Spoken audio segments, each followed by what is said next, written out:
Fala Parente, estamos aqui para estrear o nosso ParenteCast e hoje nós temos uma convidada super, hiper, mega especial, uma grande querida amiga, mas antes eu gostaria de falar aqui e agradecer ao apoio da Política Nacional Aldir Blanc, criada pela Lei Federal número 14.399, de 8 de julho de 2022, com financiamento pelo Governo Federal, por meio do Ministério da Cultura, em parceria com a Concultura, Prefeitura de Manaus e Manaus CUT, contemplando o edital aí 008 de 2024, de áreas periféricas, ribeirinhas e povos tradicionais. Estamos aqui diretamente da aldeia urbana Cocama, onde eu vou entrevistar hoje a querida, maravilhosa, a nossa cacica Bia Cocama.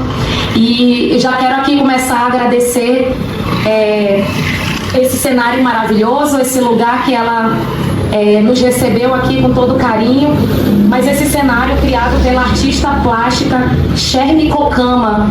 Que belezura é essa? E está retratando aqui a nossa querida cacica Bia Cocama. Gente, o nome dela é Maria de Jesus. E para começar essa entrevista, eu quero saber de onde veio o Bia. Foi um apelido carinhoso que a minha mãe de criação me deu, porque já na casa já existia outra Maria. Então ela olhou para mim, então tu vai ficar como um Bia, meu filho. Então, e daí veio Bia até hoje ficou. Então, cacica, se você fosse narrar sua história de vida, assim, pra galera que vai nos assistir, começando pela primeira lembrança que você tem da sua existência, da sua infância, de onde você veio, qual seriam essas lembranças? As minhas lembranças, elas são boas. Às vezes eu vejo parente, né, que diz assim, eu passei fome na minha infância. Eu não soube que foi passar fome na minha infância, porque eu vim de uma aldeia, né, sou de São Paulo, do município de São Paulo de Olivença, sou de lá. E lá eu cresci com a minha avó. A mesa da minha avó, acho que ela tinha uns 3 metros de mesa. E lá a gente não tomava café com pão. Era macaxeira, era beiju, era comida, era o peixe. Então não existia você passar fome dentro da aldeia. Nasci num rio chamado Jandiatuba, onde era a nossa terra natal, que era do meu avô. Então o meu avô lá nos criou, todo mundo morava junto. A casa da minha mãe do lado, da minha tia do outro, e o povo, lá a gente tinha o nosso povo Cocama e o povo Ticuna, que era o nosso vizinho. Então lá eu tive a minha infância, eu morei lá até os 6 anos, depois dos 6 anos eu vim para Manaus. Eu vim morar com uma amiga da minha mãe quando meu pai ficou doente e ela não teve mais condição de me criar. Ela disse que não tinha porque eu ficava. Eu morava uma semana na casa do tio, na casa de outro, e foi quando essa amiga foi daqui de Manaus para lá para trabalhar no hospital onde a minha mãe trabalhava, cuidando do meu pai. E ela disse, Inaura, eu vou levar a sua filha comigo, e lá eu vou cuidar, eu vou dar uma educação para ela. E hoje, assim, eu agradeço muito. Todas as duas mães, amo as duas demais. A minha mãe Silvia, que me criou até os 15 anos. E disso, depois desses 6 anos que eu vim para cá, eu só vim ver a minha mãe quando eu tinha 15 anos. Mas ela sempre dizia, minha filha, você tem outra mãe, você sempre vai lembrar. Então, nunca deixei de lembrar das minhas origens. Nunca esqueceu, né? Não. Seu povo, suas origens, sua mãe. E sempre ela lembrava, né? Você tem outras irmãs. Eu vim conhecer minhas irmãs já quando eu estava com meus 15 anos, que eu vim conhecer, que foi quando a minha mãe chegou em Manaus, que ela veio, né, trazer meu pai muito doente. E ele veio para Manaus, se curou e viveu até os 97 anos de idade. Nossa. Então, assim, foi um guerreiro.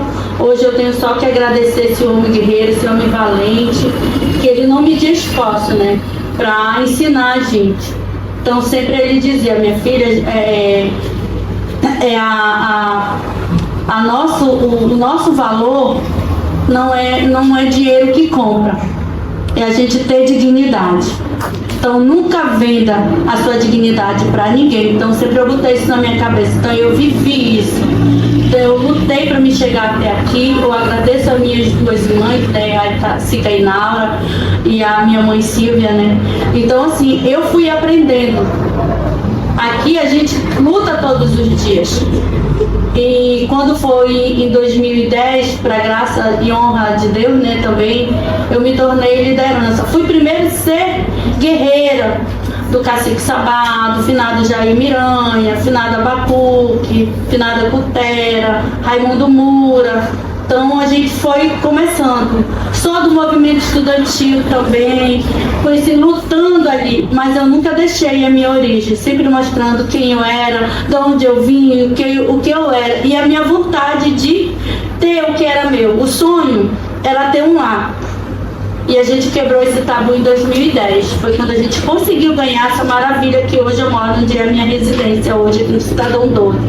Fomos pra rua, morar na rua, e lá eu descobri que eu, como indígena, não tinha direito. E as meninas tinham um sindicato delas, das meninas prostitutas. Tem hoje o sindicato delas. E lá naquele dia eu fiquei admirada quando o advogado chegou. Quem é a liderança que está liderando esse povo? Porque eu tenho que vocês estão atrapalhando o serviço das minhas meninas. E eu fiquei, Deus, é isso mesmo que eu estou escutando. E eu, ser indígena, não tenho direito. E essas meninas têm. E a gente levou lá, né? Na época era a CEIND, né? Eles mutaram o nosso grupo em 10 mil, que foi, na época foi a CEIND que pagou. A gente passou 9 dias lá, foi 9 dias que o governo pagou para o advogado delas, para a gente manter lá. E se você fosse falar assim para as pessoas, quem é a Bia? Quem é a Bia Cocama? Para que as pessoas possam conhecer a sua resistência, a sua história. Quem é você, Bia? A Bia Cocama, ela veio de luta, sempre lutando, né? Para ter um espaço, não é fácil. Você vir do contexto que você está lá na aldeia e vir para a cidade, conhecer pessoas que você nunca tinha visto e chegar até aqui, para mim foi uma realidade, né? Porque você enfrentar sendo menina, graças a Deus nunca passei por nenhuma adversidade de ser aliciada, de ser estrupada, graças a Deus, nunca passei por isso, porque eu sei que não é fácil. Então essa é a Bia. Vim da minha aldeia para cuidar da minha sobrinha, né? Porque eu tinha eles como meus sobrinhos e cuidei deles até o dia que eu pude. Então a realidade da gente é totalmente diferente, né? De você vir de uma aldeia e chegar na cidade. Mas eu aprendi, então, desde lá, lutando pela desigualdade, pra gente não... Até hoje eu sofro esse racismo. Há pouco tempo a gente passou por isso, né? Então, assim, hoje, eu sempre digo, não deixo de sonhar. Se você tem um sonho de ser alguém, lute. Não desistam, vão em frente que você consegue ser médico, ser advogado, ser dentista, ser o que você tiver de ser, você consegue. Se você tiver coragem e persistência, você consegue. Não desistir, né? E você ser o que você quiser e não desistir. Que é sobre isso, né? O meu principal objetivo aqui é mostrar que o indígena, ele deve ser o que ele quiser, ele pode se inserir em qualquer contexto, em qualquer meio. E vá em frente, não tenha medo, se posicione e lute por aquilo que você acredita. E o termo cacica, ele não é um termo muito utilizado, né? Em uma breve pesquisa verificamos assim, que é uma tentativa de resistência, né, sobre as lideranças femininas. E você, enquanto mulher, enquanto indígena e liderança, você já se sentiu desrespeitada pelo fato de ser mulher e de estar liderando, estar à frente de uma luta, de uma causa? Sim, eu já sofri esse racismo dentro da Assembleia, porque quando eu cheguei lá, que a gente foi fazer uma manifestação sobre foi até no ano que teve que iam tirar a universidade, eles queriam acabar, né? E a gente foi, por incrível que pareça, né? Convidaram, deram um ônibus pra gente, e quando eu cheguei lá, que eu descobri que iam tirar a universidade, eu disse, não, nós vamos lutar junto, porque eu preciso dessa universidade pro meu filho, que eu quero que ele se forme. E lá a gente lutou, né? Tanto que quando chegamos lá foi uma surpresa, né, menina? Mas a gente veio A gente tinha ido por outro assunto e quando chegou lá eu disse, não, nós vamos lutar pela moradia e pela nossa universidade que não pode terminar. Então vamos lutar juntos, se unimos, né, aos professores, aos universitários que estavam naquele mesmo dia. Quando chegou lá que eu me apresentei, que eu era cacique, aí eu não me lembro quem era o deputado, mas ele disse, eu nunca vi uma cacica mulher. Eu disse, pois eu tá vendo hoje.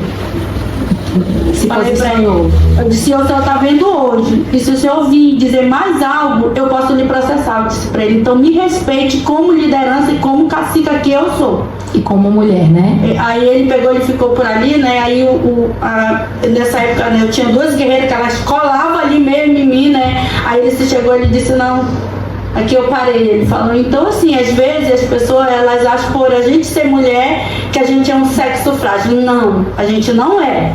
Quando a gente quer mesmo fazer algo da nossa vida, a gente faz e acontece. A gente tem que ter posição. E isso eu aprendi muito. Então assim, hoje, para mim me tornar isso tudo, eu aprendi com essas três mulheres, com a minha mãe Silvia, a minha mãe Naura e a afinada, saudosa irmã Helena. Essa mulher me fez ser essa mulher guerreira, porque ela dizia assim, minha filha, para uma mulher ser uma mulher, ela não se precisa se deitar com 10 homens, ela tem que ser mulher, para ser respeitada, tomar a sua posição de mulher. Então hoje eu tenho isso comigo, que para mim ser respeitada, eu não preciso me jogar ali para dizer que eu vou ser aquela mulher, não. Eu preciso me dar o respeito, para as pessoas me respeitarem. E quais os maiores desafios que você acha, assim, de liderar uma comunidade? Ah, são muitos. Porque aqui na comunidade eu sou a médica, não tenho diploma, mas eu sou a médica, eu sou a advogada, eu sou a enfermeira, eu sou a serviço social, porque muitas coisas ali, assim, olha, tá faltando isso, eu tô precisando disso. Aí hoje mesmo, eu tô aqui, mas ali tá ali o telefone, olha, tá faltando isso. Tem hora assim que você diz, meu Deus, Senhor, como eu vou dar conta de tudo? Então assim, às vezes eu pergunto, teve uma época que eu tava querendo desistir. Eu disse, não, Deus, eu não aguento mais, porque tu tá falando pra pessoa, é desse jeito, e a pessoa não quer fazer, aí eu vou desistir. Quando foi agora, eu tive uma experiência muito, muito importante na minha vida, que foi ir pra Marcha das Mulheres. E era uma coisa que eu tinha vontade de ir. Eu disse, mas eu vou na oportunidade que for de Deus. Eu sempre boto Deus na minha vida, porque se hoje eu sou tudo que eu sou, eu dependo dele. Então assim, o pessoal dizia, então não vai. Aí quando foi esses dias, né, que Deus me agraciou com essa passagem, eu cheguei lá, eu tava com vontade de desistir. Lá não. Se eu já tinha esse fortalecimento, eu me fortaleci mais. Porque lá eu conheci mulheres maravilhosas, mulheres que também estão lá no meio do nada, que estão passando por luta que eu passo aqui, e lá elas não têm essa visibilidade que nós temos aqui dentro do contexto urbano, né? E eu fiquei olhando e disse, não, se as minhas parceiras, minhas irmãs que estão lá no território delas, elas estão passando por isso, então vamos se unir.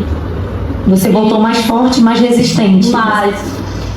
Mais forte mesmo. E você encarou um desafio nas últimas eleições, que foi se candidatar, né? E eu quero que você conte pra gente como foi essa experiência de se candidatar. Mano, foi assim, pra mim foi uma novidade, né? Passei por isso, fui lá, trabalhei. E você descobre quem são seus verdadeiros amigos quando você se candidata. Que muitos dos parentes, eles dizem assim, parente vota em parente. Isso é mentira. Isso é só uma lenda. O parente, ele não quer te ajudar, ele só vê o bolso dele. E eu agradeço muito as pessoas que acreditaram no meu trabalho, na época que eu fui candidata, né, a deputada estadual. Aquelas pessoas foram 300 votos, 317 votos que eu recebi. Não foi dos meus parentes, foi de amigos que eu conquistei ao longo dos anos. Os próprios parentes, você sentiu isso, que não teve esse apoio nem esse retorno? Não. É bem complicado, né? É uma pauta bem difícil, assim, de falar. E você, como liderança, o que você diria para jovens mulheres indígenas que têm vontade também de liderar, de estar à frente de uma comunidade, de alguma luta por alguma causa? Que elas realizem o sonho delas, que elas acreditam que elas também podem ser uma liderança, que podem ser uma cacica, que elas podem ser o que elas quiserem, porque se a gente tem vontade, a gente tem capacidade, a gente chega lá. E Bia, qual o papel da união das mulheres indígenas? O que você acha que precisa para que essa união cresça mais, se fortaleça mais, para que a mulher indígena ela possa ter mais visibilidade? Eu creio que se a gente se unisse, né, Suzy? Se a gente se unisse, porque aqui, olha, é muito bom. Hoje eu agradeço muito a Deus, né? Porque hoje aqui a gente uniu. A gente aqui tem Baré, a gente tem Mura, a gente tem Sateré. Então, para isso, para mim, é uma união. Deus, assim, Ele fez a gente unido. A gente é que é desunido um com o outro. É porque um quer ser melhor do que o outro. Hoje, eu tenho vergonha. Eu vou te dizer com toda sinceridade que eu tenho vergonha. O meu Amazonas, ele tem, na estatística, 71 mil povos indígenas dentro do contexto urbano. E a gente nunca conseguiu conquistar essa conquista de ter um vereador, de ter um deputado, de ter um senador, por causa dessa desunião. Se a gente se unisse de verdade mesmo, a gente poderia ter tudo isso. A gente poderia ter alguma referência, porque hoje, Suzy, quando eu saio daqui que eu vou brigar pela saúde, pela educação, pela uma moradia com dignidade para o meu povo, o que eu escuto deles? Tem deputado que é médico, que luta pela causa médica, tem vereador pelo ônibus, pela causa animal, tem todos, menos do nosso povo indígena. Então, para mim, isso eu me entristeço. E semana passada eu tive numa reunião e eles falando lá. Aí eu peguei e disse: como é que vocês querem ter tudo isso se na hora de votar nós mesmos não votamos no nosso parente? Aqui tá todo mundo bonito, não vamos ajudar o fulano. Quando na hora chega um branco aqui e diz: eu vou te dar tanto, tu larga a mão do parente e vai lá pro branco. Aí termina a eleição, vamos de novo lá para aquele bendito grupo brigar sobre isso. Se nós mesmos, eu disse, eu dou parabéns pro povo lá fora, porque lá eles são unidos. Santa Catarina, outros lugares que eu conheço, que lá quando chega a época da eleição, eles se reúnem. Apesar de fulano, eu não gosto do fulano, eu não gosto do ciclano, mas quando é nessa época, eles se unem. Eles lutam por uma só causa, né? Eles se unem. Olha, eu chorei quando a Ingrid Sateré ganhou lá onde ela mora. Eu chorei porque eu fiquei feliz. Porque eles se uniram para botar ela ali como vereadora. Como as outras. E por que não aqui nós somos 71 mil, gente. Vamos despertar, gente. Ano que vem tem eleição. Vamos se unir para colocar um de nós lá. Ou que seja de Baré, ou que seja de Cocama, ou que seja de Mura. Vamos eleger um para nos representar. Porque nós precisamos dar esse grito de liberdade. A gente tem que gritar, a gente tem que dizer, a gente tem que resistir para existir, gente. A gente precisa mostrar para esse povo manauara que a gente precisa ter um representante indígena lá dentro, que seja ou mulher ou homem, mas a gente precisa. Nós precisamos de indígenas dentro desse contexto político, né? Porque para lutar por uma causa, eu tenho que conhecer essa causa, eu tenho que conhecer essa origem, eu tenho que conhecer essa ancestralidade, e nada melhor do que um de nós para nos representar, porque conhece a nossa luta, a nossa forma de resistência, sabe de tudo que a gente precisa e de tudo que a gente passa para ser visto, né, ser lembrado, pelo menos nessa sociedade que ainda nos marginalizam muito. E Bia, agora vamos falar de uma coisa boa, que você também é artesã, você tem trabalhos lindos, eu tenho a oportunidade de usar muitos dos seus trabalhos e eu tenho muito orgulho disso, e eu quero que você fale assim, como que despertou para arte, assim, para você começar a trabalhar como artesã. E você também tem um grupo de mulheres artesãs, né? Isso é muito importante também.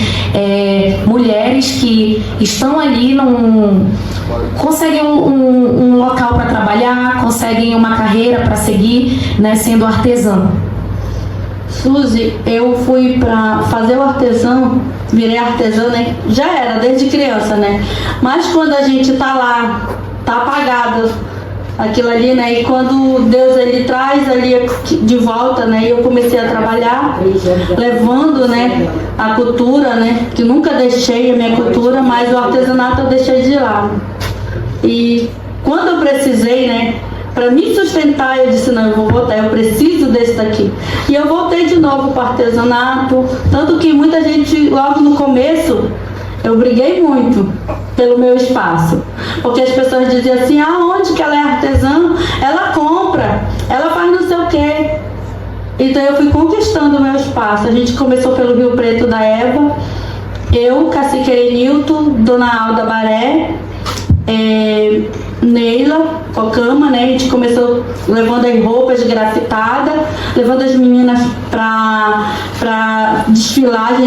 Nossa primeira edição de desfile foi aqui no Via Norte, que a gente fez, né? A Mãos que Encanto, que convidou a gente foi para lá, mostrou o nosso trabalho. Não foi só eu, né? Foi vários artesãos, lá onde eu conheci a parenta Bernadette Baré também, uma mulher guerreira que foi na época que ela estava muito doente, né? E a gente ali se conheceu e fomos lutar junto. Bora, Bernan, bora. Tu tá precisando, então vamos ver onde é que tem fruta aqui. E hoje cresceu bastante, né, Bia? Você foi para Parintins, mostrar a sua arte, mostrar da sua cultura também. Eu acho isso muito importante, você conseguir levar para outros lugares, né? E são peças lindas, gente, maravilhosas. Se você quer conhecer do trabalho da Bia, nós vamos deixar o @ dela aqui. E para vocês verem um pouco desse trabalho que é lindo. Eu sou suspeita para falar porque eu amo o trabalho da Bia como artesã. E Bia, como você se vê daqui a 10 anos? A Bia Cocama daqui a 10 anos? Na mesma luta, na mesma pisada, na mesma luta, lutando. Só vou parar quando o Papai do Céu dizer, Bia, hoje eu te quero aqui. E com os mesmos amigos, por favor. Com certeza, né? E qual legado você quer deixar para sua família, para suas filhas, para suas netas, como mulheres, como resistência, como mulheres indígenas? Deixar para elas a minha resistência, né? A minha luta, que todo dia eu falo para elas, né? Qual a importância de você ser uma liderança. Porque você sendo uma liderança, você é mãe, você é amiga, você é tudo. E se posicionar, né? Você com certeza, ter posição. Eu digo sempre para as pessoas que não se faz liderança, se nasce liderança. Você já nasce com aquele dom de mandar, de ser acolhedora, de ser valente. E isso eu já tenho aqui dentro da associação. Você acolhe todos, tanto que eu sou Baré, gente, fui muito bem acolhida sempre pela Bia, eu agradeço muito. Assim, a ancestralidade por ter colocado a Bia no meu caminho, né? Hoje ela é minha amiga e eu sou muito feliz de estar aqui. Eu gostaria de agradecer por essa entrevista maravilhosa, por você aceitar o meu convite, por sempre que eu preciso, tenho uma ideia maluca e você diz, não, eu vou estar contigo, eu vou te ajudar. Gostaria que você deixasse uma mensagem para todos os parentes aqui que vão nos assistir. Existir para resistir. Então que vocês, mulheres, sejam valentes, guerreiras, os que tem dentro de você. Posso cantar uma musiquinha que os meus ancestrais mandaram eu cantar? Eu não sou de cantar, viu? Tatira, tatira, tatira, tatira, tatira, tatira, tatira, tatira, tatira, tatira, tatira, tatira, tatira, tatira. O surupaco. Gente, muito emocionada, muito agradecida. Eu sou a Suzy Baré, sou cirurgiã dentista, formada pela Universidade do Estado do Amazonas. Estou aqui para mostrar para vocês, parentes aí que vamos assistir, que você pode ser o que você quiser. Eu lutei 5 anos, resisti para existir hoje como cirurgiã dentista. Estou aqui com a Bia Cocama, muito obrigada e até a próxima, até o próximo Parente Cast.